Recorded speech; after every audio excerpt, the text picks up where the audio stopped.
এই কাৰোবাক তৈল মৰ্জন কৰিব গৈ চৰকাৰী পক্ষৰ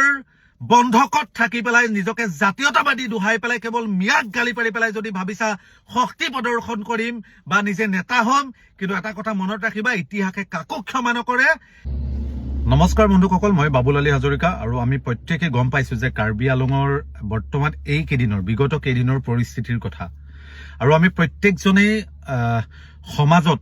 হিংসাত্মকমূলক বা অগণতান্ত্ৰিক প্ৰতিবাদক কেতিয়াও আমি প্ৰত্যেকে সমৰ্থন নকৰোঁ। সদায় আমি গণতান্ত্ৰিক প্ৰতিবাদক সমৰ্থন কৰোঁ। সদায় অহিংসামূলক সকলো নীতিয়ে আমি সমৰ্থন কৰোঁ, কিন্তু হিংসাত্মকমূলক বা হিংসামূলক কোনো কাৰ্যকে আমি কেতিয়াও সমৰ্থন নকৰোঁ। কিন্তু সামগ্ৰিক কাৰ্বি আংলঙৰ যিটো পৰিস্থিতি, কাৰ্বি ভাইসকললৈ খুব আজি দুখ লাগিছে এইটো কাৰণেই যে কাৰ্বি ভাইসকলৰ নিজৰ ভূমিতেই বহিৰাগতই ধ্বনি দিছিলে যে কাৰ্বি চাইনিজ গো বেক, মানে অতি দুখ আৰু পৰিতাপৰ কথা। এই মুহূৰ্তত মোৰ মনত এটাই প্ৰশ্ন উত্থাপন হয়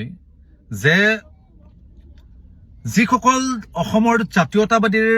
দল সংগঠনে বিগত সময়ছোৱাত মিয়াক লৈ পেলাই কঠোৰ হস্তম হৈ থাকে আৰু কয় যে মিয়াই অসমখন আগ্ৰাসন কৰিছে, অসমৰ বাণিজ্যিক দিশত চাৰিত্ৰিক দিশত মিয়াই আগ্ৰাসন কৰিছে, অসমখন গ্ৰাস কৰি পেলাব বুলি যিসকলে ডিঙিৰ শিৰ ফুলাই ফুলাই চিঞৰ বাখৰ কৰে, ৰাজপথত আন্দোলন কৰে, কিন্তু সেইসকলক যেতিয়া আমাৰ নিজৰ খিলঞ্জীয়া কাৰ্বি ভাইসকলৰ নিজৰ ভূমিতে বহিৰাগতয়ে ক'লে যে কাৰ্বি চাইনিজ গো বেক বুলি ধ্বনি দিলে, কিন্তু আজি সেইসকল নিমাত নিস্তব্ধ। ঢিঙত যে গৈ পেলাই সেই শৃংখল চলিয়াই গৈ পেলাই কোনোবা এজন ঢিঙৰ কিবা এটা পাগলাই কিবা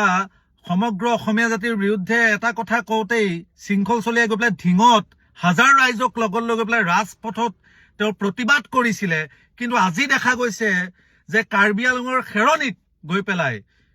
শৃংখল চলিহাই প্ৰতিবাদ কৰাৰ দূৰৰে কথা, এই সংক্ৰান্তত যে কিবা এটা ভালদৰে প্ৰতিক্ৰিয়া দিব, কঠোৰভাৱে ক'ব,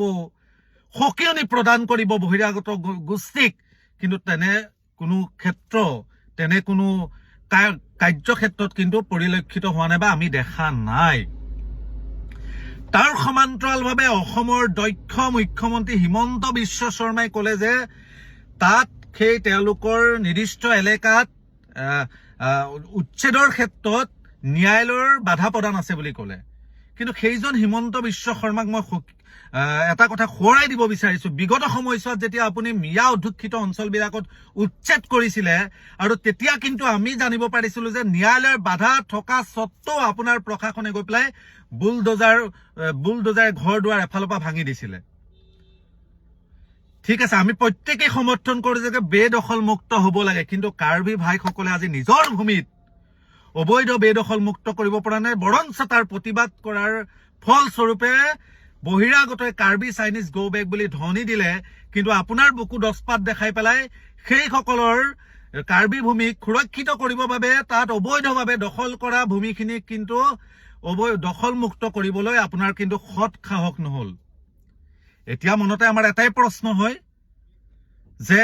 আজি মিয়াসকল মুছলমান হোৱাৰ কাৰণে আপোনাৰ সাহস হয়, তেওঁলোকক সস্তীয়া দৰিকণাৰ মাছৰ দৰে আপুনি ব্যৱহাৰ কৰে, যেতিয়া যি মন যায় উচ্ছেদ কৰি দিয়ে, ন্যায়ালয়ৰ বাধাকো আপুনি আশ্ৰয় নিদিয়ে, কিন্তু সেইসকল বহিৰাগত আজি ধৰ্মীয়ভাৱে হিন্দু হোৱাৰ কাৰণে হয়তো আপোনাৰ সাহস নহল সেইসকলক উচ্ছেদ কৰিবলৈ। কাৰ্বি ভাইসকলে নিজৰ অধিকাৰৰ কাৰণে, নিজৰ প্ৰাপ্যৰ কাৰণে কিমান কি পদক্ষেপ ল'ব লগা হ'ল, কোনোবাই নিজৰ জীৱনকো হেৰুৱাব লগা হ'ল। ইয়াতকৈ আৰু দুখ আৰু পৰিতাপৰ কথা একো হ'ব নোৱাৰে। মই এতিয়াও অসমৰ যিকেইটা জাতীয় দল সংগঠনে কেৱল মিয়াৰ সপোন দেখি আছে, কেৱল মিয়া কৈ পেলাই নিজকে যদি ভাবি আছে নিজৰ অস্তিত্ব জাহিৰ ৰাখিবৰ কাৰণে বা মিয়া চিঞৰি পেলাই নিজকে ছচিয়েল মিডিয়াত সংবাদ মাধ্যমত অসমৰ পৰিচিত চিনাকি হিচাপে চেহেৰা হিচাপে হৈ থাকিবলৈ বুলি ভাবিছে, সেইসকলক ক'ব বিচাৰিছো অসমৰ অৰ্থনৈতিক দিশটো কোনে আগ্ৰাসন কৰিলে এবাৰ ভালদৰে আমি পৰিদৰ্শন কৰাৰ প্ৰয়োজন। কাৰ্বি আংলঙত আজি যদি কাৰ্বি ভূমিত সেইখিনি বহিৰাগত বণিক গোষ্ঠী নহৈ পেলাই যদি কোনোবা মিয়া মুছলমান লোক হল হয়, আজি কিন্তু তোমালোকে অসমত কেনেকুৱা ধৰণৰ পৰিস্থিতি কৰিলা হয় ভাবিবলৈ ভয় লগা এক কথা। সেই সময় থাকোঁতে আমি সকলো একত্ৰিত হোৱাৰ প্ৰয়োজন সময় থাকোঁতে সকলো খিলঞ্জীয়া শক্তি একত্ৰিত হৈ পেলাই বহিৰাগত অবৈধ বিদেশী প্ৰব্ৰজনকাৰীৰ বিৰুদ্ধে একত্ৰিতভাৱে যুঁজ দিয়াৰ প্ৰয়োজন অবৈধ বিদেশী প্ৰব্ৰজনকাৰী বহিৰাগতৰ ক্ষেত্ৰত ধৰ্মীয় দৃষ্টিভংগীটো সকলোৱে দূৰত ৰখাৰ প্ৰয়োজন এই কাৰোবাক তৈল মৰ্জন কৰিব গৈ চৰকাৰী পক্ষৰ বন্ধকত থাকি পেলাই নিজকে জাতীয়তাবাদী দুহাই পেলাই কেৱল মিয়াক গালি পাৰি পেলাই যদি ভাবিছা শক্তি প্ৰদৰ্শন কৰিম বা নিজে নেতা হ'ম কিন্তু এটা কথা মনত ৰাখিবা ইতিহাসে কাকো ক্ষমা নকৰে এদিন কিন্তু প্ৰত্যেকেই সেই পাপৰ চেজা কিন্তু পাবলৈ সক্ষম হ'বা সেই কথা নিশ্চিত জয় অসম